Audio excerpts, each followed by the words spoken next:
This is the Roots and All podcast, and I'm your host, Sarah Wilson. Join me as I talk about all aspects of gardening with some of the top horticulturists from around the world. Hello and welcome to this week's episode, where my guest is Jarema Osofsky, founder of the design studio Dirt Queen NYC and author of Moon Garden, a guide to creating an evening oasis. Moon gardening is an enchanting way to slow down in the evenings, immerse yourself in nature, and cultivate a relationship with your plants and the moon. And I'm talking with Jarema about how you can create your own. A moon garden is a garden that comes alive at night with night blooming plants and night fragrant flowers. They're planted specifically with evening in mind, with white flowers and silver foliage that reflect the soft moonlight, and they're a serene space to relax in after a long day. I have a background in fine art, specifically painting. I was working for artists as an artist assistant, making art for museum and gallery shows. That was about 7 years ago. And I was also going through a rough breakup at the time. I was feeling pretty low and stuck and unfulfilled. And so I actually started growing my own plants. And I was propagating plants with my mom on her porch and sourcing vintage pots to plant them in. And I started selling them on the street outside my apartment building. And that's how I met my first customers. And one of the good things that came out of that breakup was I had a great deal on a 2-bedroom apartment. And I turned the second bedroom into a plant studio where people would come make an appointment with me and come over, and I would help them style their homes with plants based on their light and their aesthetic. And people started calling it a speakeasy. But from there, my partner that I started dating during this process, we started doing larger design projects, and those projects started to move outdoors into the garden for our clients. And I found a lot of parallels working as a painter and as a garden designer. As a painter, I always enjoyed working with my hands, but it always felt like something was missing. And working with plants, I really felt like I had found my medium, and I find it to be very creatively fulfilling. You know, I've got this amazing book, and I can't for the life of me think what it's called, but it is about recreating favourite artworks through the medium of plants. And it's more about outdoor design, but it is so interesting how you can be so inspired by art and then translate that through and make it kind of happen through the medium of plants. They're so versatile and they allow you such great creativity. And you've got a new book out which is called Moon Garden. And I just love this concept. It's such a great thing to me. Anything that's a bit mystical and magical and kind of otherworldly really, really speaks to me, particularly with plants. So how did you get interested in moon gardens? How did the idea even strike you? Well, I became interested in them, I would say, first from going on really long walks at night with my partner, Adam, and our dog, Topanga. We would go on these walks and observe our neighbors' gardens. And it became a bit of a nightly ritual, admiring gardens and smelling the flowers. Especially while we were building our business, we were working 7 days a week and also at night. And so these walks really helped us step away from our work and our screens and really take some time to decompress and relax. And we became really mesmerized by gardens at night and how peaceful they are, and also how much activity there actually can be in the garden at night.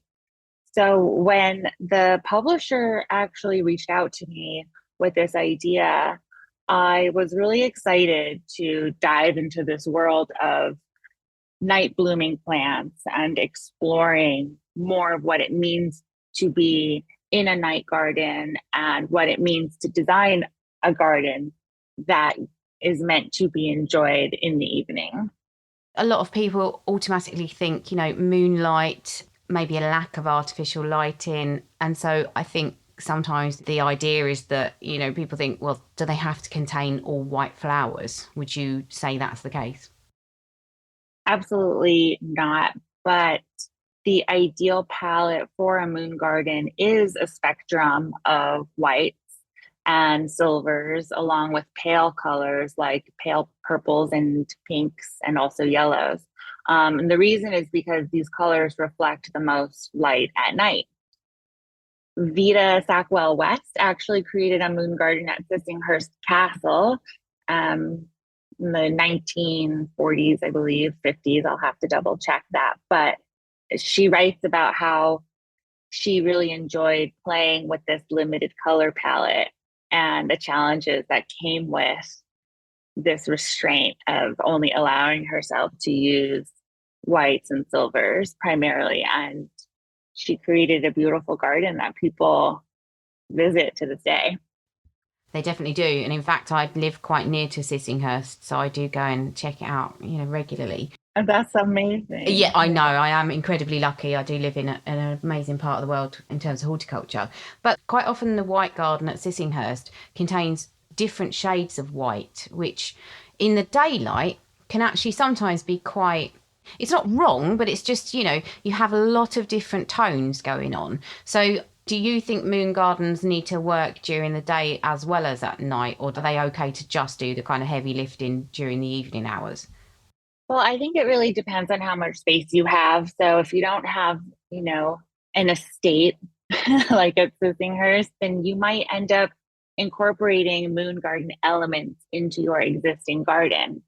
So you can have vibrant colors that you enjoy during the day, and then those will all fade away at night anyway. And that's where you can have your white flowers and silver foliage take the spotlight under the moonlight. If you do have enough space to be able to experiment with different kinds of gardens and you have a designated area for your moon garden, then I would say it's really lovely to really commit to this color palette and see what you can do with it at night and, the kind of enchanted atmosphere you can create using these specific colors. In terms of maximising space, I'm assuming if you had a smaller garden, then do you want your moon garden to be visible from the house, for example? Is it the sort of thing you want to be able to see through your windows? Because you may not always want to go outside, depending on the weather, I suppose. Yeah, I would say that it would be really lovely to have a view of your moon garden from the comforts of your home, especially with the sweet fragrances that come with it. Wafting through your windows, that would just be lovely. And one consideration, depending on where you live, is a lot of night blooming plants are tropical. So if you live in a colder climate, you would want to grow these varieties either as annuals or in containers that you can bring indoors in the winter time. Very good point. And that is another question actually that I had for you, which is, should you be planting for year-round interest, or do you think that the moon garden is more relevant during the summer months? I think you should definitely plant for year-round interest. Where I am in the northeastern part of the United States, we have some native evergreens that are great for a moon garden, like Magnolia grandiflora and American holly. Not only do these evergreens provide a backdrop year round for your flowering perennials and shrubs, but they're well suited to a moon garden because of their glossy leaves and texture. And in the case of the magnolia, they're beautiful night fragrant white flowers as well. And I think that just to be able to take a stroll in your garden any season is worthwhile, and there are a lot of plants that you can still celebrate in the winter time. In the UK, for example, we might not have the moon out clearly for, many times during the year. So is it really important that the moon garden is based around the moon, or are there other ways of illuminating it so that you get to enjoy it? Yeah, absolutely. Of course, in an ideal world, your moon garden has views of the full moon rising and clear views of the stars, but you don't need the full moon or a view of it to enjoy your garden at night. It's really about creating an environment that invites tranquility with soft lighting, water features, sound, and plants. Um, so I would say that many tropical night blooming plants are in full bloom in the summer. So summer is a wonderful time to enjoy the garden at night, especially when it's too hot to spend much time in it during the day. But there are many fragrant shrubs with wonderful aromas at night in bloom in the spring and the fall as well. Have you got any kind of particular favourites in terms of night blooming and night fragrant plants? I think it's sometimes a consideration that we overlook as gardeners because we tend to be gardening during the daylight hours. But I think there's quite a big palette, isn't there, of plants that fit that category? There really is. One favorite of mine is evening primrose because it's actually native to the Northeastern part of the United States. And I also really enjoy gaura, also known as whirling butterflies. That's a beautiful night fragrant wildflower. I love Brugsmansia. Well, angel's trumpets. Those are so beautiful. And I love all the different shades that they come in, but they are poisonous. So they're not the best plant if you have kids or pets. I really love magnolias. I learned while doing research for this book that magnolias are especially night fragrant. And I love Magnolia grandiflora for their beautiful white flowers. I also love oak leaf hydrangeas. I think that they're just such a versatile plant to use in any garden, and they have a really subtle but sweet fragrance. And I love the foliage of them as well, and they offer fall foliage and fall interest in addition to their flowers all summer long. And you mentioned as well about the activity in a night garden. And I was wondering, can they benefit wildlife too? Yes, that's one thing that's very important to me in my gardening practice. And so I made sure to write a lot about native plants that will work really well in a moon garden. But the really cool thing about night blooming plants is that they attract moths and bats with their sweet and spicy scents. And moths are a very important food source in the food chain. But I also write about climbing vines and trees and different kinds of native plants that you can feature in your moon garden. You mentioned water and other things that you could put into your moon garden. I'm guessing you could even put speakers out there to kind of have music. Are there any things that you think are really good to include in your moon garden to almost kind of tempt you outdoors during the evening? Well, we've spoken about fragrance. Fragrance is one of the key elements to a moon garden.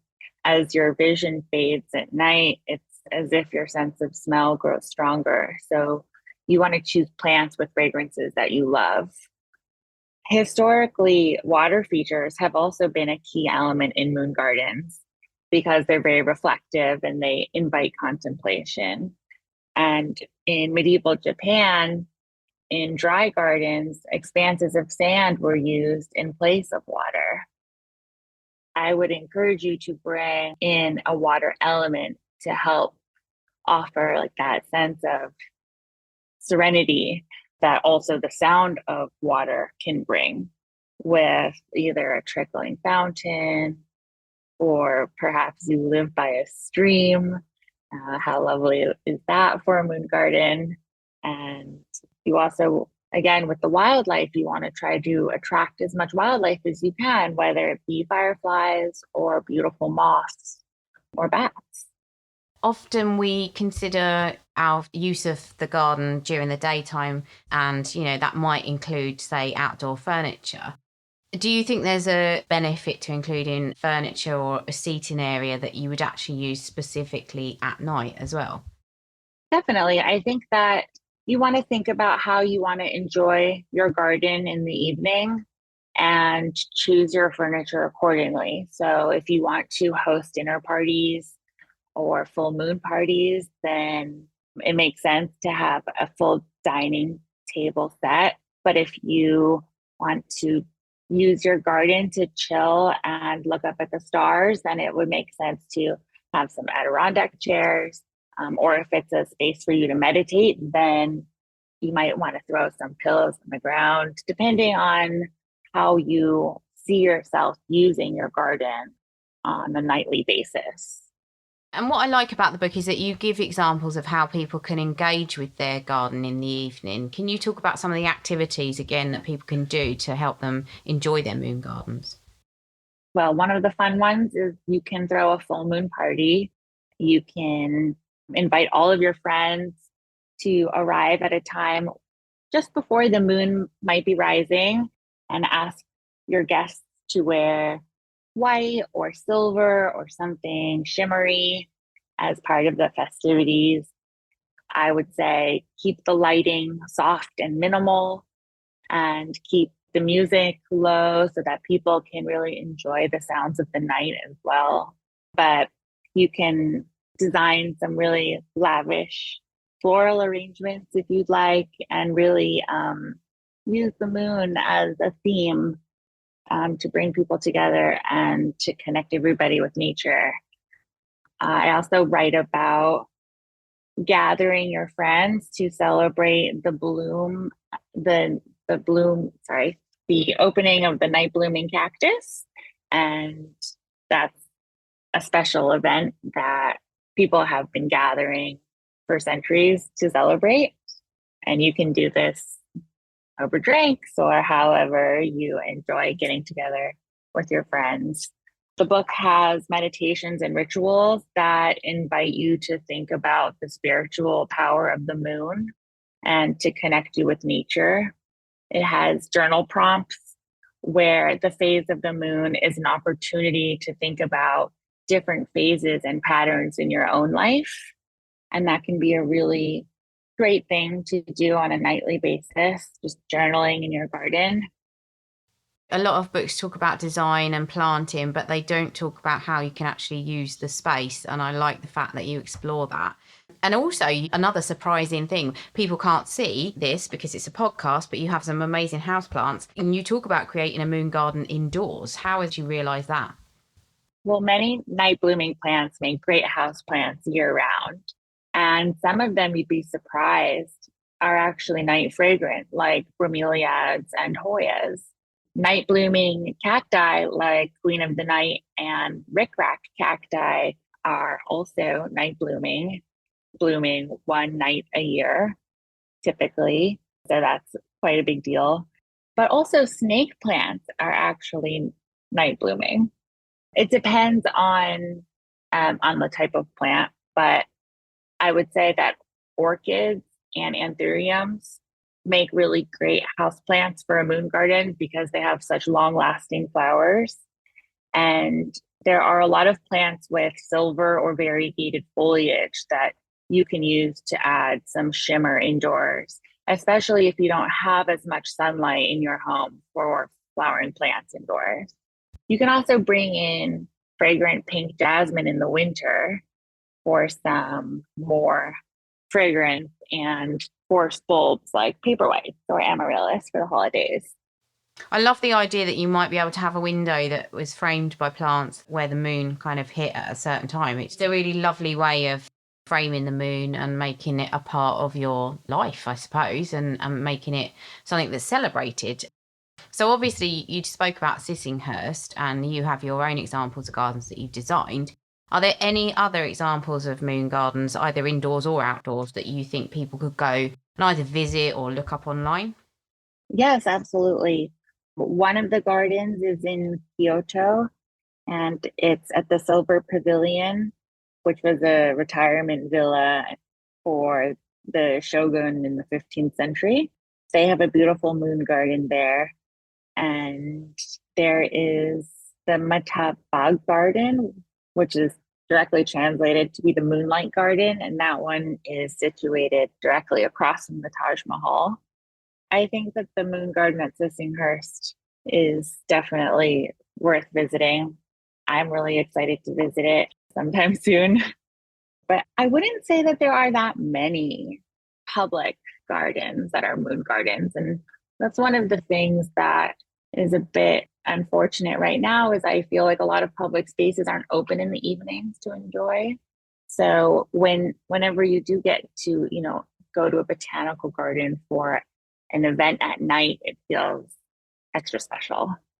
That's a really good point, actually. You don't get to experience these gardens in the evening, and I think maybe that's why they're a little bit underrated. Unless you get a private tour or it's a private garden that you get invited to, you don't really get the chance to access it during the evening. And I think this is such a good thing to explore in people's own gardens. If you could kind of give people one thing that they could do, perhaps when they're thinking about creating their own garden or designing it, what would be your best tip to get people underway? That's a good question. I would say really assess your light to see what kind of plants you can bring in for your moon garden and think about what kind of fragrance that you love. There are so many different fragrant night blooming plants. Some are very powerful, maybe even too strong for some more sensitive noses. So consider night blooming varieties with fragrances that you really love, but also depending on what size space you have, potentially choose plants that are fragrant both day and night. So you don't have to choose. You get the best of both worlds. Absolutely. I think that's a really good tip. And particularly, about seeing where the light falls. I'm guessing that just comes down to being outside in your garden in the evening and just experiencing it. Yeah, definitely observe where in your garden you might have a view of the moon or clear skies. You don't want to plant your moon garden plants underneath, let's say, the canopy of a very dense tree, because then they won't be able to reflect the moonlight in that same way. So hopefully there's a space where you can enjoy the view of the sky from your garden. But if not, you can also use many of the elements I write about in the book to create your own peaceful atmosphere at night, regardless. Thank you very much to Jarema for taking part in the interview, and thank you to you as well for listening. The book Moon Garden is available to order now in the UK, and of course there's a link to it in the show notes. This week's shout out to good people doing good things is to the Roots and All Patreon and GoFundMe supporters who helped me pay for the podcast to be edited and to keep the website up and running, which is good as I've just had to pay for the hosting again and it's gone up quite a bit. I've said it before, but in order to keep the podcast ad-free and independent, it actually costs me money to put the podcast out. So the Patreon supporters and the GoFundMe supporters are doing a great thing that benefits all listeners. So please join me in thanking all those kind people who have and do support the podcast financially. Now, I think we may have actually weathered the worst of this particular storm, but here's Dr. Ian Bedford with some information about why your house can seem like it's being invaded during the autumn. Each year, the arrival of autumn heralds a few anxious weeks for the arachnophobes amongst us, since this is the time of year we call the spider season, the period when many of Britain's 650 spider species have become fully grown and are now far more obvious to us. Whether it's a garden orb spider in the centre of a big sticky web that it had spun overnight across a garden path, or a spindly-legged cellar spider in the corner of the garage who bobs up and down when the light is switched on, or perhaps a glossy-bodied false widow clinging to a log that's taken from the woodpile. But probably the spiders that cause most concern to arachnophobes are the large hairy ones that during autumn seem to be out to invade our homes.